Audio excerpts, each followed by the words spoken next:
أعوذ بالله من الشيطان الرجيم. بسم الله الرحمن الرحيم، والصلاة والسلام على سيدنا محمد وعلى آله وصحبه وسلم تسليما كثيرا حق قدره ومقداره العظيم. ربي اشرح لي صدري ويسر لي أمري واحلل عقدة من لساني يفقه قولي. أما بعد، أيوه a wannan lokaci insha Allah za mu bada sirri da mutum zai samu nasara a rayuwarsa. Duk abin da ka sa a gaba ka kana cin nasararsa. Duk abin da ka taɓa neman kuɗi ne ka ga yayi kuɗi, ya zama kuɗi. Duk abin da ka taɓa yi albarka. Wannan sirri shine sirrin da za mu bayar insha Allah. Sirri ne mujarrabi. Ina mai tabbatar maka da cewa in dai ka yi wannan sirri an gama. Amma kafin in faɗi wannan sirri, idan wannan shine lokacinka na farko da ka ziyarci wannan tasha tamu mai albarka mai suna al'ulum asrar wal falak, to ka fara yi mana subscribing, sannan kai liking, sannan kuma kai sharing don wannan abin na alkhairi ya yadu duka mutane musulmai su amfana. Annabi sallallahu alaihi wasallama dai yana gaya mana, man dalla ala khairin ka fa'ilihi. Duk wanda ya ga wani abin alkhairi ya yi umarni ya ce a yi shi, ko wani abu na amfani ne ka gani ka ba wani ya amfana da shi, to kamar kai ne asalin wanda ka kirkiri wannan aikin alkhairin. Allah ubangiji madaukakin sarki zai baka ladanka, sannan wanda ya kawo abin zai samu shi ma ladansa. Don haka yanzu insha Allah gashi zan gaya mana wannan sirri na farko shine kada ka sake ka zamanto mai hasada. A duk inda kake a rayuwa ka zamanto mai hasada, kada ka yi wa mutane hasada. Kuma idan ka ga mutum yana tare da kai kuma ya zamanto mahassadi ne, yana wa jama'a hasada, to ka nisance shi, kar ka zauna da shi.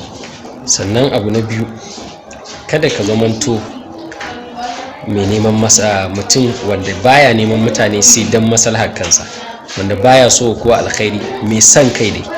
Ya zamanto cewa in kana tare da mutum kawai dan wani abu kake tare da shi, daga wannan abin nasa ya kauce zaka rabu da shi, ko dan kana neman karuwa da shi a wani abu shi isa kake zaune da shi.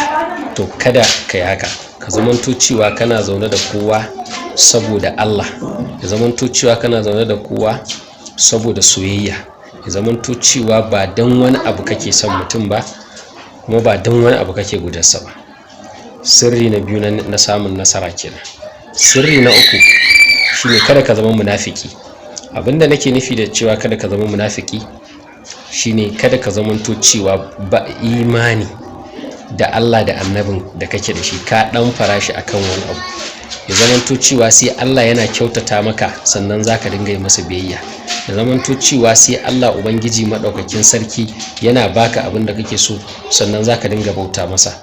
Ya zamanto cewa duk lokacin da ka roki Allah wani abu kaga abin bai zo da hurba, ka dinga yanke zato, ka dinga kuma jin cewa kamar Allah ya tsare ka. Wannan munafurci kenan. Sannan abu na uku, kada ka zamanto maci amana. Ya zamanto cewa mutane ba su aminta da kai ba. Duk abin da za ka yi kawai ka zamanto cewa kana ganin cewa kawai kai in an baka amana za ka yi ala buɗa da ita. Wannan hali shi ma ba halin masu cin nasara a rayuwa ba ne.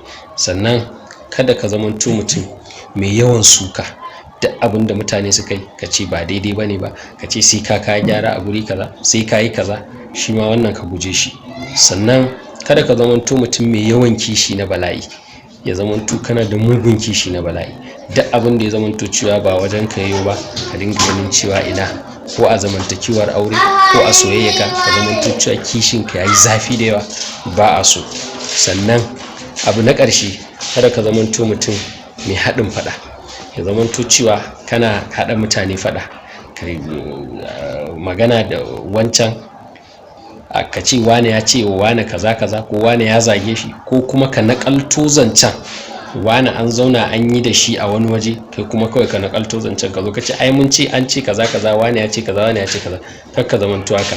In dai ka rike wa'annan abubuwa guda 6 da na kawo maka, insha Allah duk abin da ka taba a rayuwa zai albarka, kuma sannan zaka dinga cin nasara a komai naka. Assalamu alaikum wa rahmatullahi.